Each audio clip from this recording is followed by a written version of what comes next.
Yes. അപ്പൊ വൈകുന്നേരമൊക്കെ ആയില്ലേ, എന്നാ പിന്നെ വെറൈറ്റി ആയിട്ട് ഒരു ചായ അങ്ങ് എടുത്താലോ? വെറുതെ ചായ എന്നൊക്കെ പറഞ്ഞാൽ നിങ്ങൾ അങ്ങ് സ്ക്രോൾ ചെയ്തു പോയാലോ? അപ്പൊ നമുക്ക് ഹെൽത്തി ആൻഡ് കളർഫുൾ ആയിട്ടുള്ള ഒരു ചായ അങ്ങോട്ട് എടുക്കാം. ദാ പിടിച്ചോ റെസിപ്പി. ചായക്കുള്ള വെള്ളം ആദ്യം വെക്കാം. ഇതിലേക്ക് ശംഖുപുഷ്പവും കറുകപ്പട്ടയും ഏലക്കയും ഇട്ട് കൊടുക്കണം കേട്ടോ. നന്നായി തിളച്ചു വരുമ്പോൾ ആ നീല കളർ നമ്മുടെ വെള്ളത്തിലേക്ക് അങ്ങോട്ട് പിടിക്കും. ആ പ്രോസസ്സ് കണ്ടു നിൽക്കാൻ തന്നെ നല്ല രസാട്ടോ. എന്നിട്ട് നമുക്ക് ടീ ഗ്ലാസ്സിലേക്ക് ഒഴിക്കാം. ഇനി ഇതിലേക്ക് ഒരു പാതി നാരങ്ങ പിഴിഞ്ഞ് ഒഴിക്കുന്നുണ്ടേ. നിങ്ങൾ ഒന്ന് സൂക്ഷിച്ച് നോക്കിക്കേ, കളർ ചേഞ്ച് ആയി വരുന്നേ. എത്ര മനോഹരമായ ഒരു കളറായാണ് മാറി വരുന്നേന്ന്. കളേഴ്സ് ഇഷ്ടപ്പെടുന്ന ആളുകൾക്കൊന്നും ഈ കാഴ്ച ഇഷ്ടപ്പെടാതിരിക്കാൻ ഒക്കില്ല.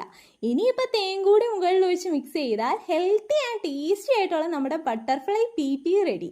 ലുക്ക് മാത്രമല്ല കേട്ടോ, വർക്ക് കൊണ്ടും ആൾ പൊളിയാണ്. തലച്ചോറിൻ്റെ ആരോഗ്യത്തിനും ബിപിയും കൊളസ്ട്രോളും കൺട്രോൾ ചെയ്യാനും സ്കിന്നിനും മുടിക്കും ഒക്കെ നല്ലതാണെന്ന് സയൻറ്റിഫിക്കലി പ്രൂവ് ചെയ്തിട്ടുണ്ടേ. അപ്പോൾ വീഡിയോ ഇഷ്ടമായി സബ്സ്ക്രൈബ് ചെയ്യാൻ മറക്കല്ലേ.